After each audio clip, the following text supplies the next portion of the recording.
A Plaguelands Media production. Hey everyone, this is Hugh from Plaguelands Media bringing you another book review today. So cheers for that. Today I will be talking about Harlan Coben's latest novel, I Will Find You. Now, Harlan Coben is quite a prolific author. He has written many novels, a lot of which have been turned into Netflix TV series, which are incredibly fun to watch and really cool mystery stories. The premise of this intrigued me, which was why I picked it up. I'll try to make this as spoiler-free as possible, just because this is a book that you really need to kind of read for yourself and to work out what is happening. But I'll just get straight into the next episode of... Read a fucking book. Read a fucking book. Read a fucking book. Read a fucking book. Read a fucking book. Read a fucking book. Read a fucking book. Read a fucking book. Read a fucking book. Read a fucking book. Read a fucking book. People. So the novel starts with our main character, David. David is serving time in prison. He's already served 5 years in prison for the murder of his son. So from what we can gather, he basically was a stay-at-home father. His wife, Cheryl, is a doctor.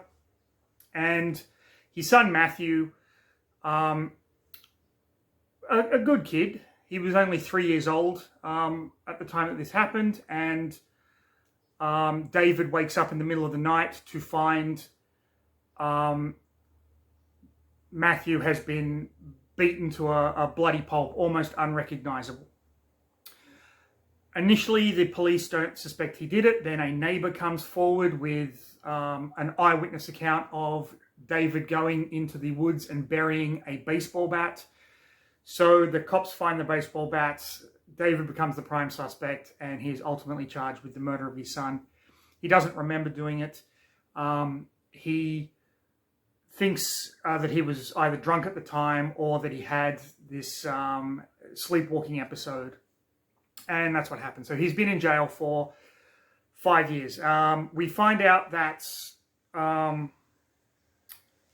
he has had no visitors while he's been in prison. And that he's basically just shut himself off and he's like, well, if I did it, and this is what I deserve.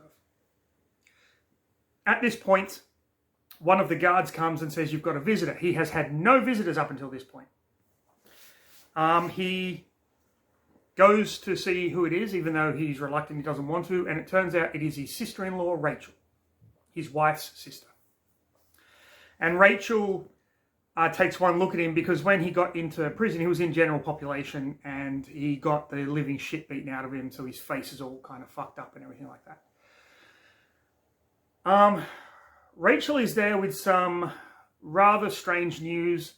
She was at a friend's house and the friend was showing her pictures of this corporate day at a theme park, and in one of the pictures is a child that looks exactly like the way Matthew would look if he was 5 years older.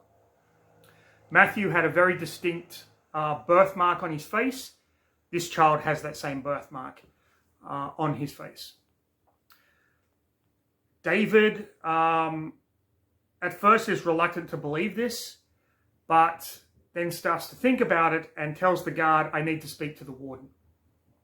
The guard is like, the warden doesn't speak to prisoners. David says he will in my case. And he's taken to the warden's office, and we find out that the warden is, in fact, his godfather. So, David's dad was a police officer, and he and the warden, his kind of his uncle Philip, he calls him uncle, they're not blood related, Philip, served together in the military. And David and Philip's son, Adam, have been best friends for their entire lives. So the warden actually conspired to get David put into this prison so the warden could protect him in case something bad happened, which I thought was pretty cool.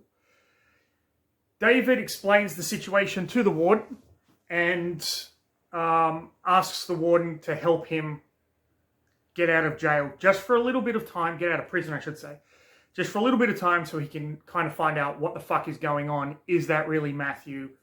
Is my son still alive?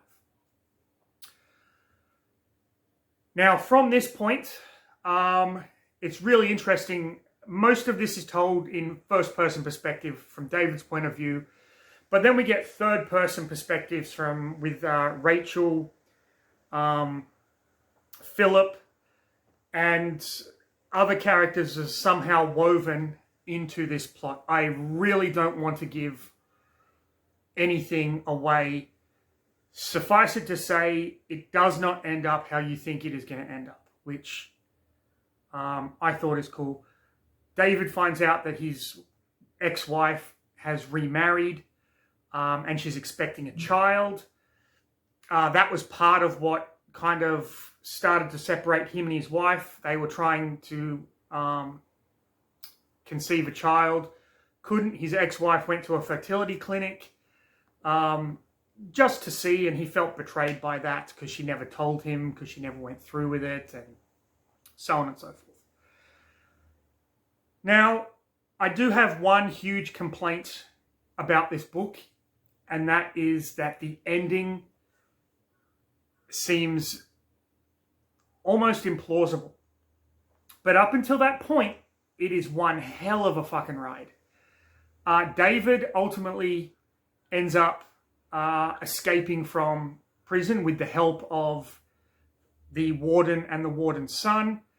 That brings in the FBI, where we get these two FBI agents that I'm not sure if they're there for comedic value, but they just play off each other like an Abbott and Costello routine, which somehow fits the story, even though tonally it's a shift when they're having a conversation.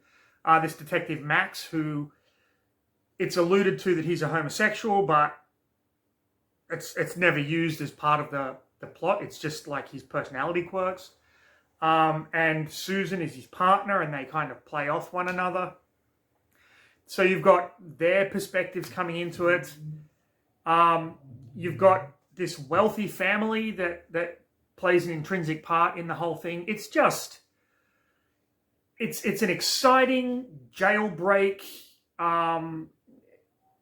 murder mystery thing with all of these moving pieces that just finally click into place at the end. So I'm definitely not going to spoil it. You need to go out and read this book for yourself to get full enjoyment from it. That's Harlan Coben, I Will Find You.